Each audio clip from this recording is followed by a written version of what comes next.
भारत के वजीर आजम ने कहा है कि हम भारत इजराइल के साथ खड़ा है, हम टेररिज्म के खिलाफ हैं। वजीर आजम जो 32 साल पहले वो आपको याद नहीं आया? अरे आप अपनी तकरीर में बोल देते हमास के बारे में, हमास गलत है। 70,000 से ज्यादा 73,000 कंफर्म मौतें हुई हैं, कंफर्म मुसद्दक़ा यानी उनकी लाश मिली, मगर जो मिसिंग है वो 5 लाख से ज्यादा मिसिंग है। तो लोग बोल रहे हैं कि कम से कम 6 लाख फलस्तीनियों की मौत हुई है। हमारे वजीर आजम खड़े होकर बोलते हैं हम इजराइल के साथ खड़े हैं। आप ये भी तो बोल देते थे कि अक्टूबर 7 का पहला वाकया नखबा नहीं हुआ 48 में, लाखों फलस्तीनियों को निकाला गया था 48 में, और भारत के वजीर आजम बोलते हैं कि हम इजराइल के साथ खड़े हैं। कौन ये बेंजामिन नेतन्याहू, ये स्मोट्रिच, इनका defence minister, international criminal court में वारंट है इनके खिलाफ। ये जालिम बेंजामिन नेतन्याहू जहन्नम का कुत्ता यूरोप को नहीं जा सकता, किसी यूरोप के मुल्क को नहीं जा सकता। आप रोड ही अलग कर दिए, ओपन जेल है वेस्ट बैंक, मगरबी किनारा एक और गाजा एक ओपन जेल है, और मगरबी किनारे में फलस्तीनियों के घरों को तोड़ तोड़ कर वहां पर ये जालिम ज़ायनिस्ट लोग वहां पर घर बना रहे हैं। वजीर आजम वो भी नहीं बोलते। अरे क्यों नहीं बोलते आप? अगर आप दहशतगर्दी को कंडेम करते हैं तो करना था, बराबर हमास को कंडेम करना था, मगर जो इजराइल की दहशतगर्दी है, कौन सा सीज फायर बोलने के बाद भी 1000 फलस्तीनी मारे गए।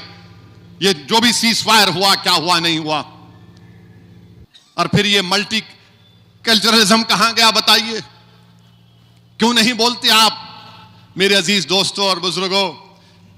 और ये तमाम बीजेपी आरएसएस के लोग बोल रहे हैं हम इजराइल से हथियार खरीदते। अरे फुकट में जरा 20 बिलियन का हथियार खरीदे अब 2020 से 24 तक कोई भी देता हथियार आपको, क्या फ्री में बांट रहा हूं उन्हें? 20 बिलियन का हम हथियार खरीदे इजराइल से, तो क्या हथियार फिर खरीद के क्या करेंगे आप? ठीक है देश की सुरक्षा के लिए, डिफेंस के लिए होगा, मगर आप इतने भी तो कमजोर नहीं हैं कि आप उनको याद दिला सकें। मुल्क से बाहर जाते तो आप बोलते कि मैं गांधी के मुल्क से आया हूं। मैं गांधी के मुल्क से अगर आया हूं तो फिर इजराइल की दहशतगर्दी पर कुछ तो बोलते। और फिर अब बोलते नहीं बांग्लादेश में हिंदुओं से हो रहा है, उसका भी कंडेम करें हम, उसका भी तो कंडेम करें। तुम भिजा दो औरत को यहां से, मामला ठीक हो जाएगा बांग्लादेश से। मगर जो जुल्म फलस्तीनियों पर हो रहा है, और आपको बता रहा हूं मुल्क के वजीर आजम इजराइल से जो उनकी मोहब्बत है वो सिर्फ आइडियोलॉजी की बुनियाद पर है। और क्यों है मैं बताता हूं आपको। मैं एक मैगजीन पढ़ रहा था, कैरावान मैगजीन है, उसमें उन्होंने कहा कि 1965 में 1965 में एक इजराइल का कौंसल जनरल उस वक्त बंबई में बैठता था, उसका नाम था पेरेट्स गॉर्डन। उस पेरेट्स गॉर्डन ने उस वक्त की बीजेपी का पहला नाम जो था वो जनसंघ था, उनके नुमाइंदों से मिलता था, और वो लिख रहा है डिप्लोमेट कि ये मुसलमानों से नफरत करते हैं, इसीलिए हम इनसे मुलाकात कर रहे हैं।